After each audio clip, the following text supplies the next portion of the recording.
All right, class, welcome to Monday morning. We are going to continue with logs, but before we do that, I'm going to just go real quick here, review back to what we've done already with logs, just so see them, and maybe we can develop some rules here as well. So let's jam with it here. So H, I know you guys already did it. This turns out to be a log base 16 of 4. And as we thought about it, if we want to change this around, what this really is saying is, what exponent do you put on 16 to give you a 4? That's what that is really saying here. Oh, yeah. Yeah. Somewhere. Okay. Okay, in this case, it's going to be, this will be more like 4 squared to give you 4. No, it's not going to be 4 squared. It's going to be, if you change, let me do it the other way because it'll be easier here. If you change this to 4, to the second power. Sorry, class, 1 second here. This will be trying to figure out what would be best to do it. It would be more like this right here. And this is technically a 1 here. So if this is 4 to the second to the x. Good there? And then we have rules for exponents. This little 2 times x makes 2x. That's still a 1. Once the bases are the same, we can solve for exponents now. And our answer is 1/2. Ooh, that's a lot of complications to do, huh? As opposed to if we just kind of think about what exponent you put on 16 to give you a 4, and then we sort of start thinking about, okay, well, that's going to be it's not going to be a 2, because that'll square it, and 4 is the square root of 16, so it has to be a 1/2, because 1/2 would give you the square root of something. We're good? Is in the exponent. Okay, so keep that in. This one, log base 10. So one thing I should mention in just a second here is whenever you see log by itself, if there's no base whatsoever, it's a base of 10. And this guy is going to be what?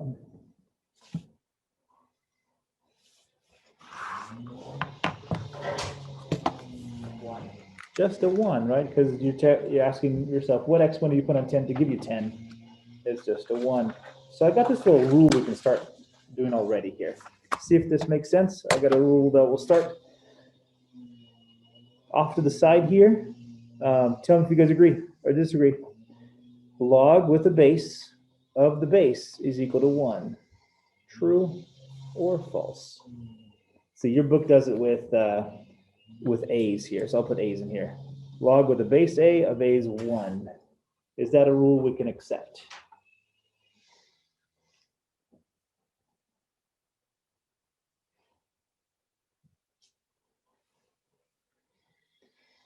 Okay, so then let's do this one here. This one is going to be log base B of B to the negative 3. What's the answer here?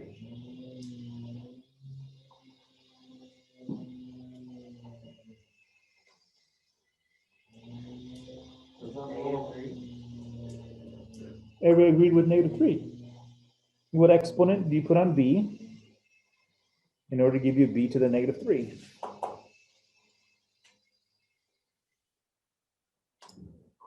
I think that makes sense because the B's are the same, right? Therefore, the question mark is going to be negative 3. So I got an extra little rule. In fact, let's start writing these rules out on the side here. So rule number 1 that we just found out is log base B of B is 1. Then rule number 2, log base B of B to the X is X. See if that makes sense there. That's rule.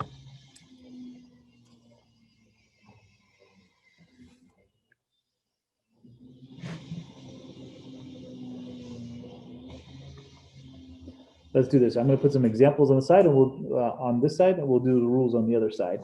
So, Owen, answer to this guy. 0. Too fast, too fast. Log base 5 of 1 is, Owen says 0.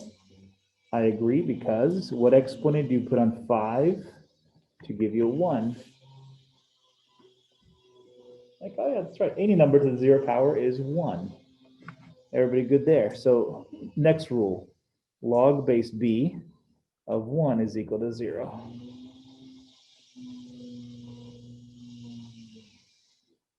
Let's see if I can trick Owen. We good? We're gonna do a trick Owen day today.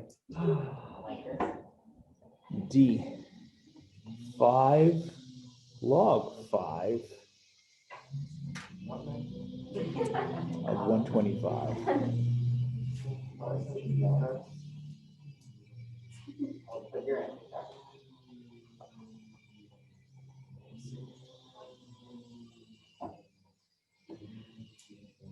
Well, ignoring the 5 at the beginning, that's 25, but then we're raising 5, so it's 125 again?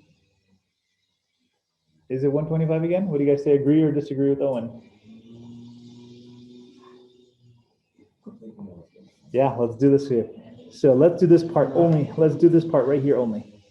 What exponent did you put on 5 to give you 125? Oh, no, wait, that's multiplication. It'd be 3, huh? Because 5 times 5 times 5 is 1. Okay, so that's the case. You got 5 to the third. Still 125. And then what's 5 to the third power? 125. Okay, can we write this as a rule? So a to the log base a of x. Okay, see if that makes sense. It just equals x. We're good. Boom. Perfect. Okay. Can you just like chain these and do they just work? Can you just keep going like log a of x to the a to the log a of x? Does that still equal x? How far can we go with this? I'll let you think about it. No. I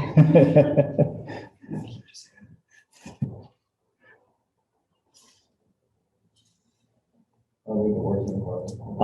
Just one, right? So this is all. Just one iteration. That's it. And the other one that we have to sort of think about is this one right here. I'll just add it in here. So log base 10 of x is the same thing as log of x. So there's that. And maybe, let's see, one more. Let's see. How about this? One more for Owen.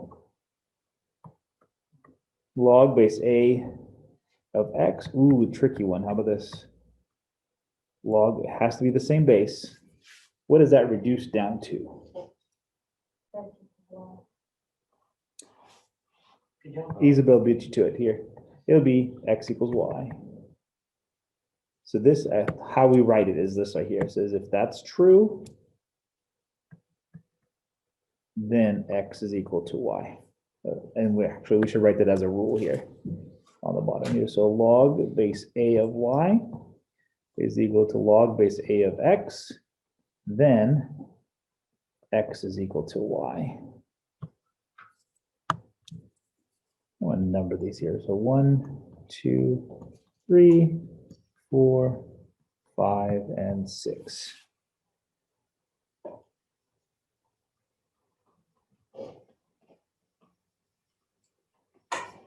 Okay, so you guys will see those properties somewhere in your textbook as you do these here.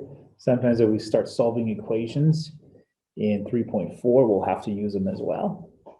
And 3.3 it actually is going to be all about more properties that we have with logs. This is just the beginning. Okay, so let's just try a few problems here. So example number 4, use the properties that we just learned to simplify these expressions. That'll be really quick as well. Just to, you guys are smart enough, you guys will know the rules there.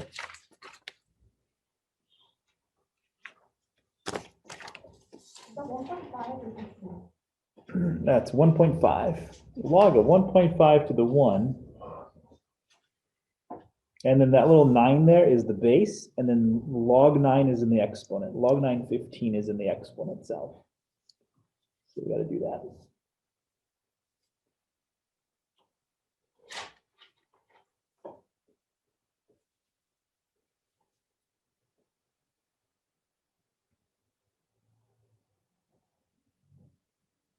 All right, as you guys are doing that, let me check something out real quickly here. There it is. That's better. That is funny. Huh. Okay. All right. Should pick on people. I love picking on people here. So, anybody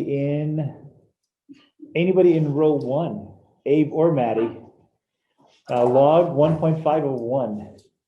2/3. 1/3. Mm. I'm at like, I think it just might be zero. That's right. That's right. Whenever you see, that's rule number 3 right here, right? When it doesn't matter what base is, if you're taking the log of a log base of 1, it's just gonna be 0. Boom. We're good? Anybody in row 2? Owen or Charlie?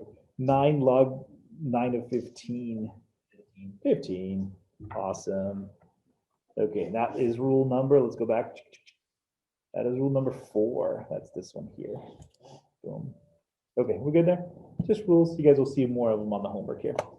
Okay, what we want to get to is the graphing part of it here. So now the question is this: what does a log function look like? What is it actually on a graph?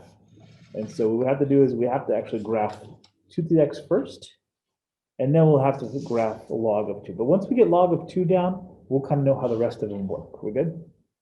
So this x to the second and log base 2, these guys are called inverse functions. We're good? We're good? Remember how we define them? What we did is we took the x and the y and we solved it for the other variable, right? We switched them around. So it's the switching of the around of them. So let's go this way here. I'm going to go x and f of x. And do we know what 2 to the x looks like? Anybody can tell me? Some important points for 2 to the x.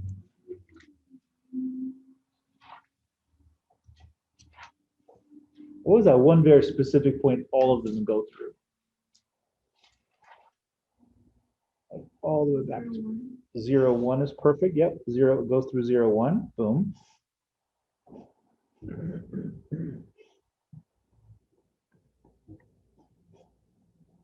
Okay, if not, we can make a table. That's cool.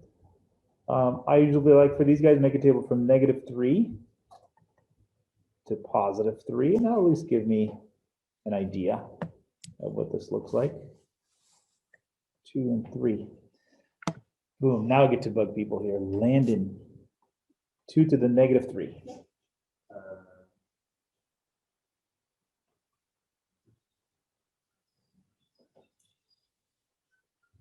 I'm totally blanking on that. Yeah, no problem, no problem. I'll help you out. That little negative stumbles people here. That's going to be a reciprocal. It's going to go like this. Then that changes to a 1/2. And now you got 2 times 2 times 2 on the bottom. 2 times 2 times 2 on the bottom is 8. 8, perfect. It is 1/8. Good there. And Dylan on next one on the list here. Dylan, 2 to the -2. 1/4. Yeah, it's 1/2 squared. Eventually 1/4. Boom. Isabel, 2 to the -1. 1/2. Dylan, you get the easy one. 2 to the 0 power. I think that'll speak. But what is 2 to the 0 simplified? What is the simple form of? Just be 0. 1. 1, that's right. Yeah, perfect.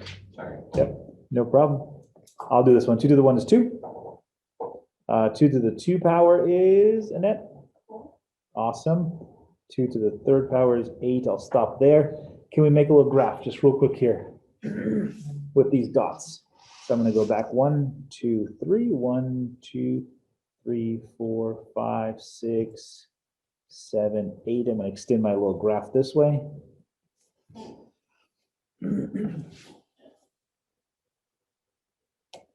And we'll make our little dots here.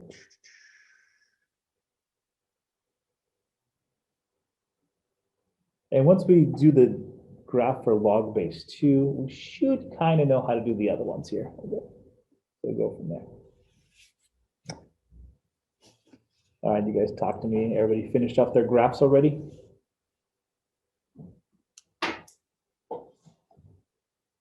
So -3, it's going to be up 1/8. It's barely above the x-axis. At -2, it's a quarter of the way up. At -1, it's halfway to the 1 marker.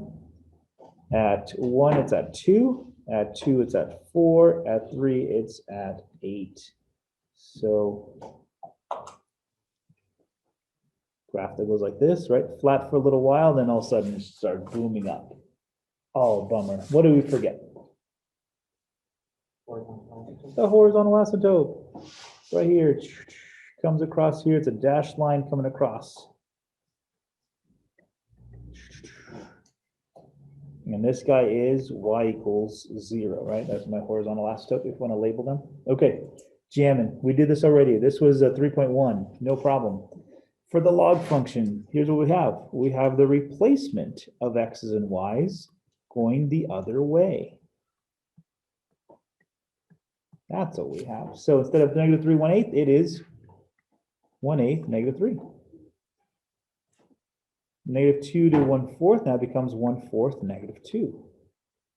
1/2 -1.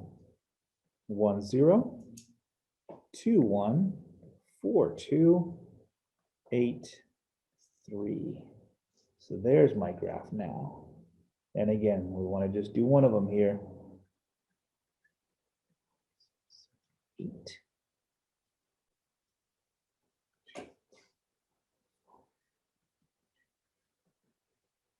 This is gonna be fun graphing this guy here. If it's in the log function, do you always have the function that whatever the other one is?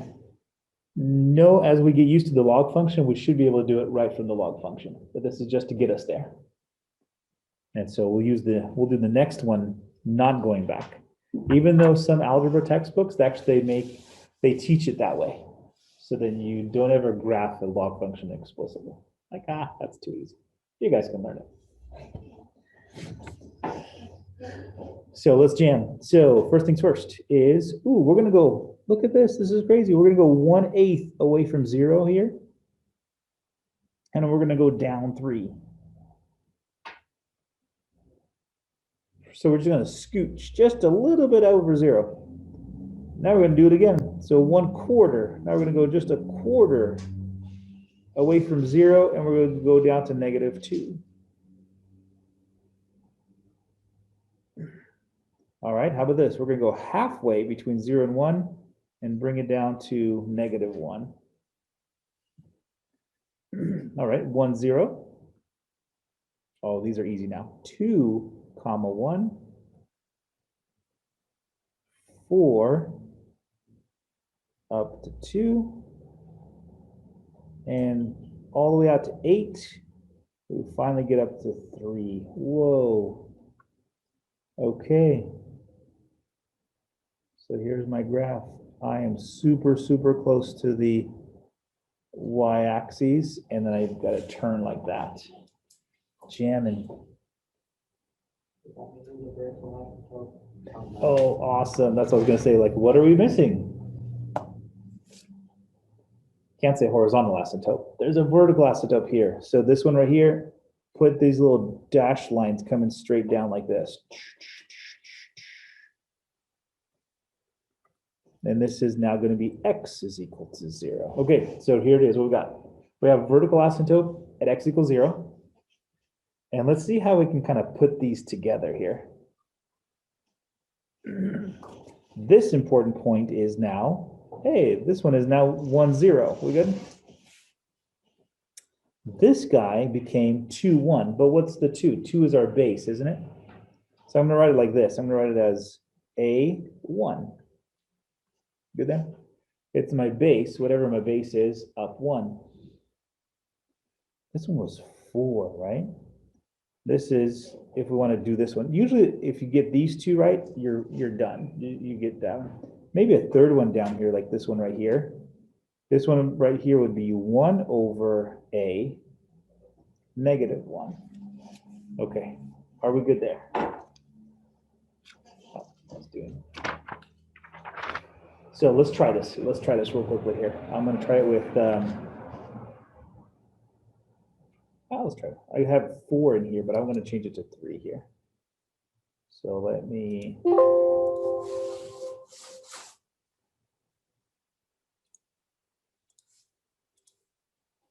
There, that's what I want. Okay, based upon what we know here, we're good? So we're not going to go from here to here anymore. We're going to see if we can just graph it like this. So can we graph y is equal to log base 3 of x? And using those critical points there, just need 3 of them. If we get 3, we got the rest. So 1, 2, 3, 4, 6.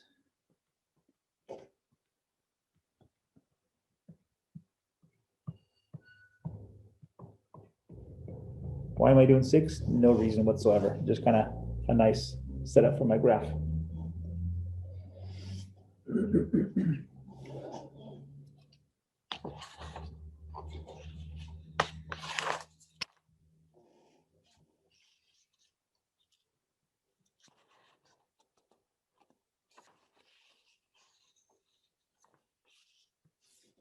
Okay, let's jam. What point it's going to go through?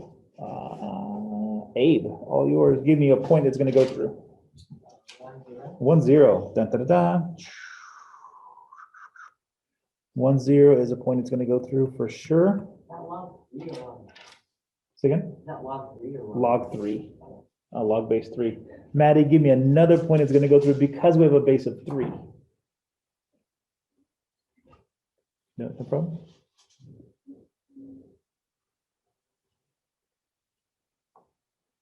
And you can kind of think about what's going to happen here. If we plug in because some of these you can plug in. What's that going to give you? If you plug in a 1, you're going to get out a 0. Oh, that's that one already. That's that one there already. No. How about this? If you plug in a 3, there you go. That's what I wanted.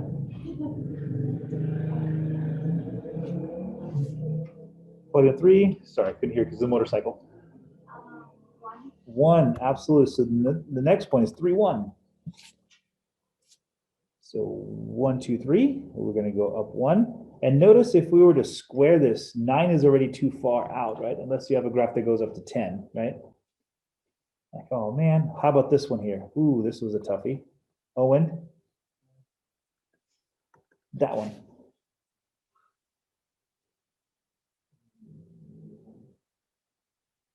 He said -1. You guys agree with -1?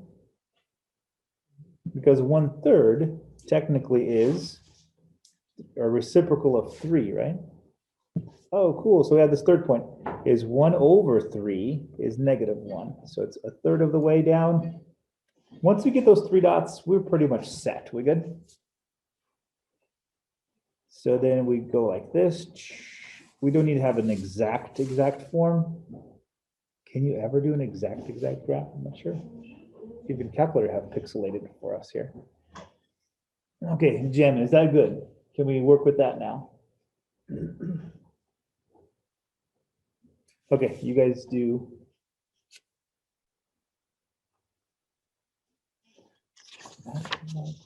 No, it gets fun stuff here.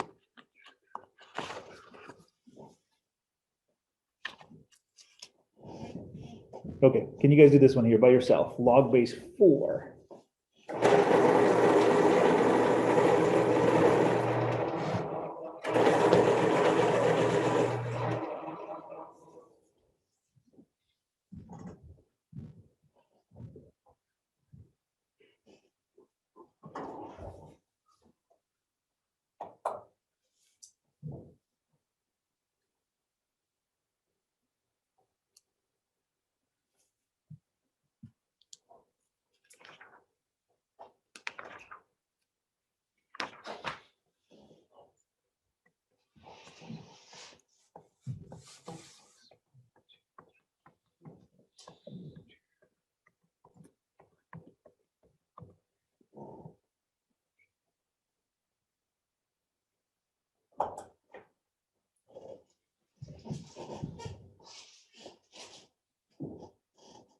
Boom.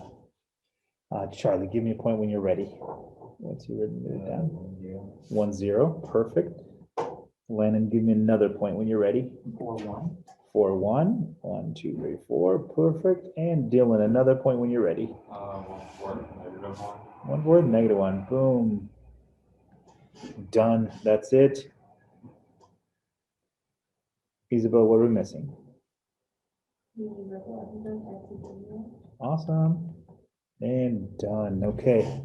That was pretty cool. Of course, that's just the beginning though. Would we not do vertical asymptotes now? Yeah, I put it in. Vertical asymptote right here. That's where it ends.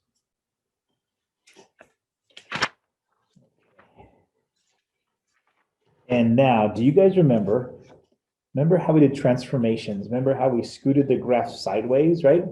And sometimes we scooted up and down. Well, guess what? We're going to do the same thing with these guys. No, I'm going to see the homework. Let's see how complicated it gets on the homework just to make sure. Okay, so let's jam.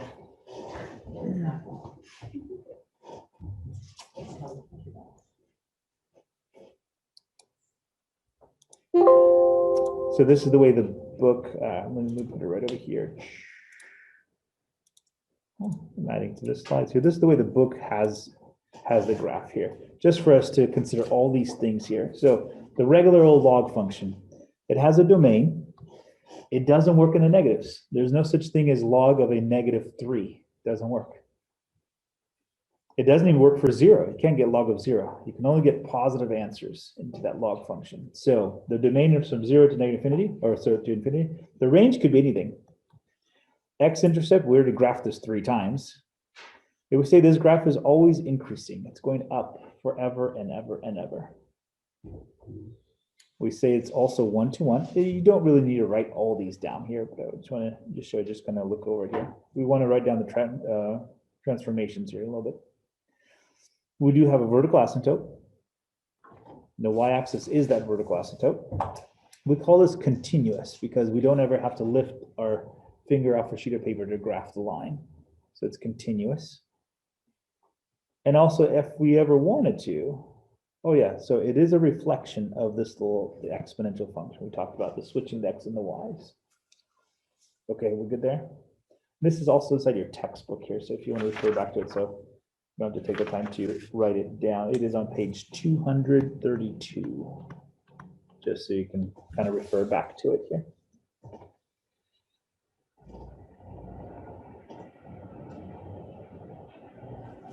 Okay, now let's jam. See a few people writing it down. Go for it if you want to.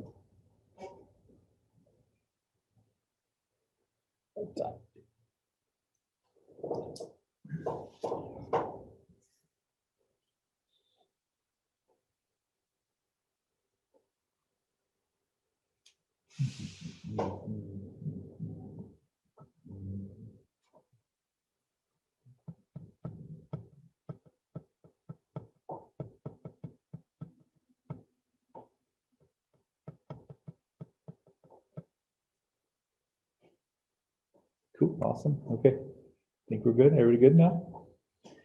Let's jam with transformation. So write this down.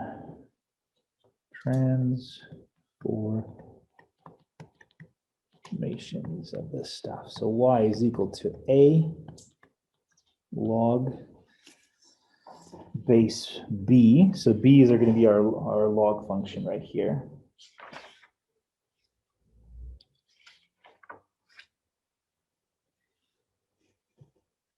And it's going to be, do they ever multiply the x by something? No, okay.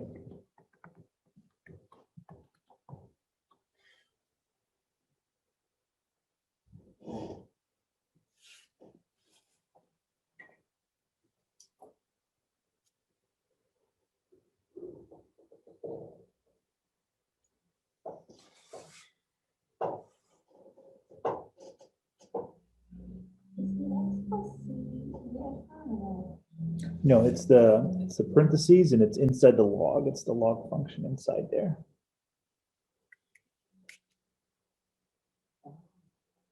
All right, so remember transformations, right? Moving it sideways, moving it up and down, and reflections here. So let's do the reflections part here first. If, the first dot, if A is negative, what that means is we have a reflection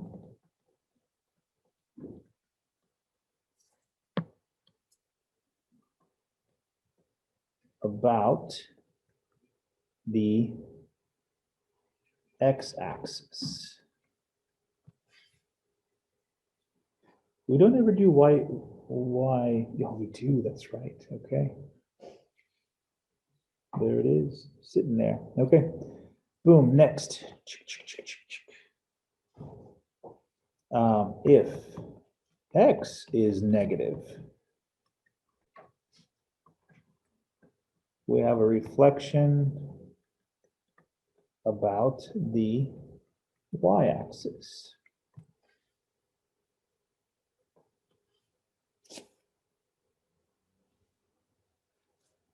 Okay, good there. And we'll jam with some stuff here. So if, there's two parts here. If c is less than 0, we, remember this is the funny one. Remember, if it's less than 0, we move off to the right. If it's greater than 0, we move off to the left, right? It's always going backwards than what it, moves here. So if c is less than 0, it moves or shifts right.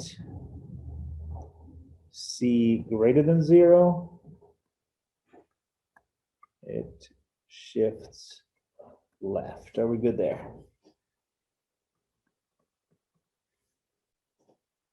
Okay, and last one here, if D is less than 0, it shifts down. If D is greater than 0, it shifts up. There it is. Okay, got all the transformations here. Let's try one.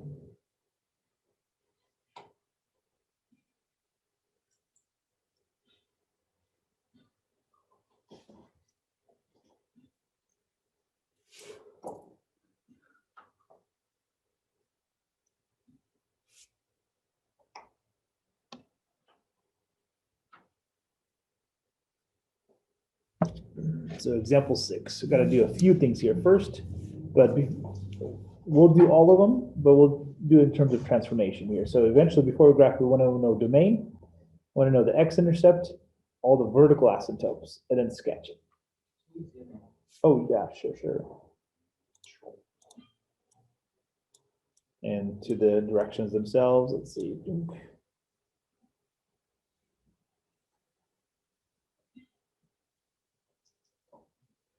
Let's see how far I can put it in. Dave, is that good like that? Yeah. Just so you get all of it in. Oh, okay. So the zooming in stuff, I may cut off the line a little sooner here, just so I can make the. So it's going to shift to the right one. Perfect. Okay.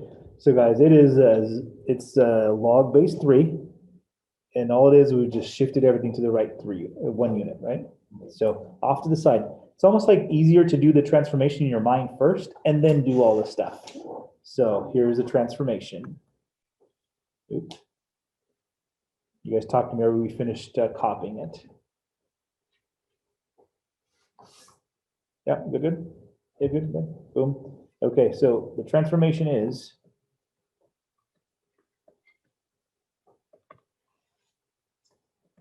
shift 1, 2, thank you, to the right. That's what we have on our hands. Boom. So in your mind, or on a sheet of paper, let's graph it and then we'll sort of see it. So x to the 3rd. So let's see, it's shifting over to the right. Who can I bug? Isabel, go for it here. So if you need to go back to your log base 3 graph, that's fine. But there's an important point that all of them go through anyways, right? 1, 0. So if we shifted everything over to the right 1 unit, we got ourselves 2, 0. There's my first point. Boom.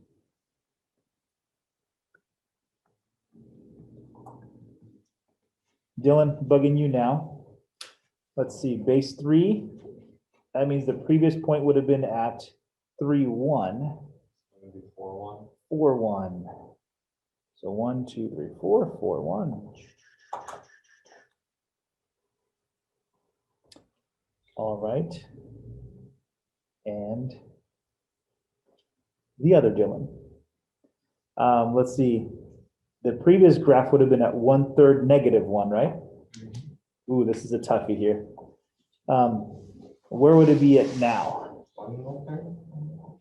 Ah, couldn't trick you guys. No fun. 1 1/3 -1. We're good. There's that. So now the graph goes up like this, almost straight up, turns, curves, and done. And we have ourselves, now we can really graph this vertical asymptote now. Okay, now let's answer the questions here. What's my domain? Abe, what's my domain for this function? Okay, so the domain for log functions, they're anything greater than 0 or parentheses 0 to infinity, right? Now that we shifted over 1 unit this way. 1 to infinity, perfect. X-intercept, they always go through 1, 0. Now that we shifted over to the right, Maddie, are we okay with 2? And vertical asymptote. Owen, can you label the vertical asymptote for me? 1. Or x equals 1, yeah. Boom, boom, boom. You have to put x equals 1 for it to count on the test. Yes, it does, because vertical asymptotes are equations of graphs. So you have to have that, as opposed to the x-intercept, you could just write 2. So there's a difference. Good question, very thoughtful question there. All right, now let's talk about it here. Let's see, would it have been easier almost to do the vertical asymptote as well first? Because you know it's shifted over to the right. Vertical asymptote starts at y equals, or x equals 0, right? We could have done that first, based upon where the vertical asymptote lies, then you do the rest of it, and that would work too. Okay. I think we're good. Let's see, we got what, 10 minutes left here? So we got to the graphing section. That's cool. Let's see, we're going to introduce the natural log in just a bit here, but I wanted to do this whole, let's do this here. Let's jam with this. I'm going to stop there. Let me go to this little piece right here. We've got some videos. I think they're going to take less than 10 minutes here. Then we're going to introduce the other concept here. This is it log manipulation? Yeah. So the question of the last time in class was the whole concept of why are logs, what are they used for? Remember the table of who's the guy that invented logs again?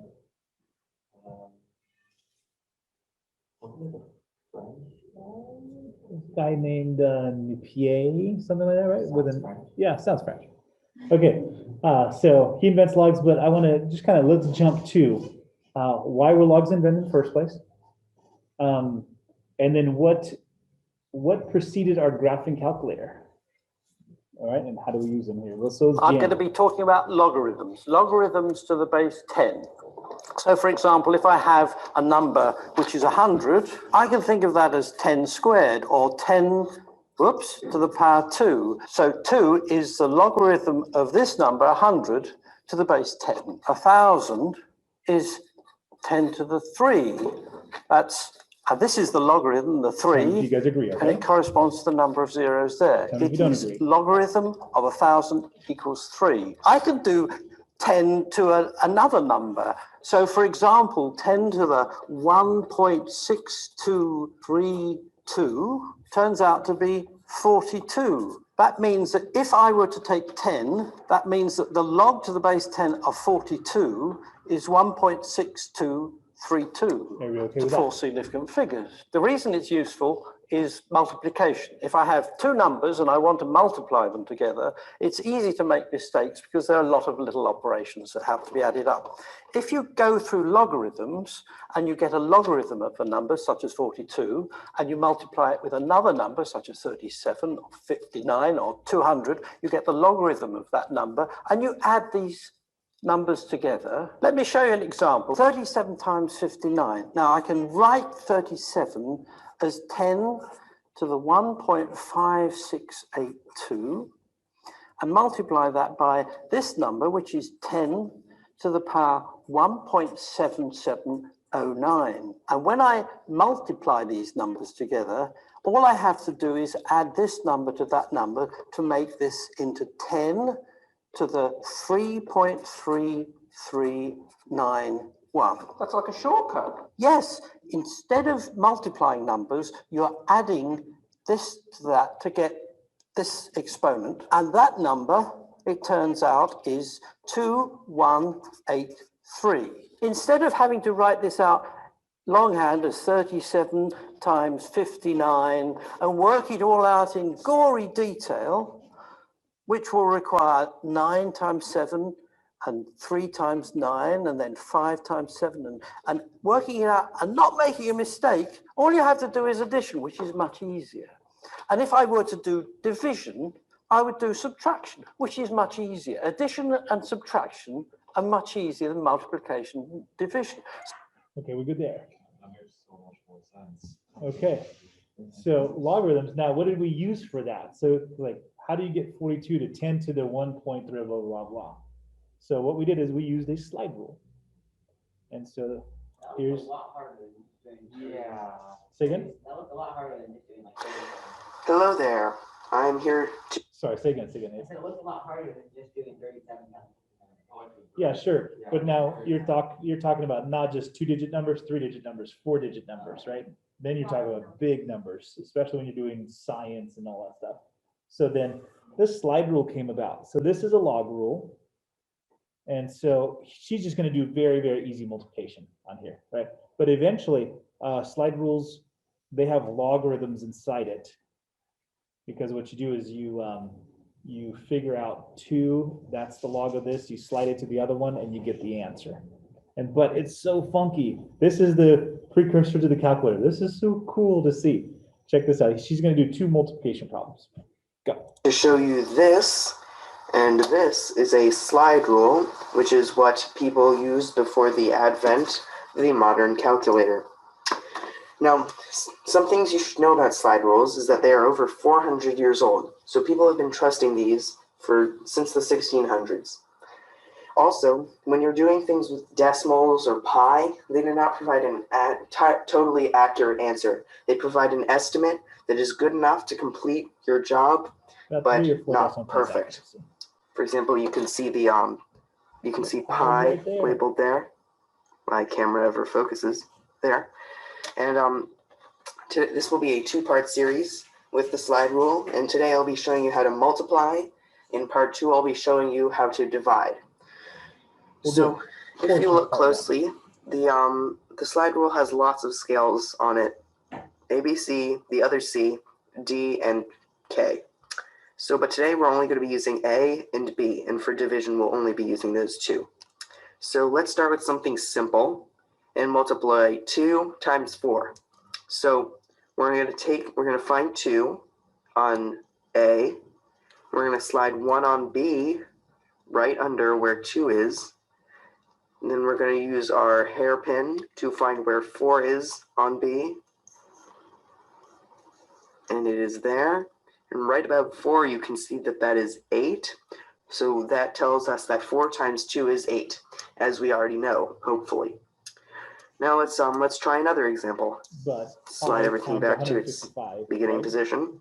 Let's try 5 times 7. Now this is where it gets interesting. If I move the 1 under the 5 and try to find the 7, but what is this? The scale has repeated. It has gone up to 9 and it goes back to 1 through 9 again. If I move the 1 under the... Notice these guys are very small pieces right here, right? And so when you move on to this one, now you moved into the tens place. We're good? And now as you go over here, now you move into the hundreds place as you're doing these here. So 5. You'll see something here. And try to find the 7. But what is this? The scale has repeated. It has gone up to 9 and it goes back to 1 through 9 again. This is, even though there's no 0 after any of these numbers, this is usually representing 10, 20, 30, 40, etc. However, if you're using larger numbers, such as the thousands, these could also represent 1,000 or 1,000,000 or 10,000 or any number like that. You just need to know where to place your decimal so that your measurements are accurate.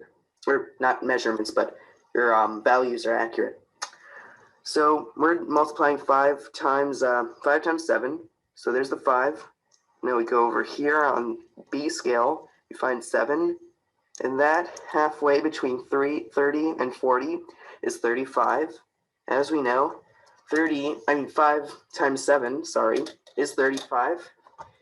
Anyways, that was kind of cool. There's the slide rule, cursor to the calculator. Aha, you guys have it easy. Because you had to convert between, if you're talking about like 800 times 900, right? You had to convert 932, let's say, right? You had to think about, I'm going to multiply by 9, but in my head, I'm thinking I have 900 here, right? So then you had to sort of think through the decimal place and what value you have that as well. Cool. Uh-huh. Yeah, so there was actually, you had to learn how to use a slide rule. It wasn't like, oh yeah, that's cool, let me take it, right? Here with the calculators, you punch in a digit, press enter, and you're good to go, right? And this one's funny. This one, because just he's funny. Hello everyone, today I want to show you this. It's called a slide rule. And I'm going to show you how to use this to perform calculations. So multiplication, division, squaring a number and so on. It's what they used to use before pocket calculators. So people like mathematicians, engineers, physicists, cool people. I'm going to show you how to use this. And then finally, I'll show you why this worked.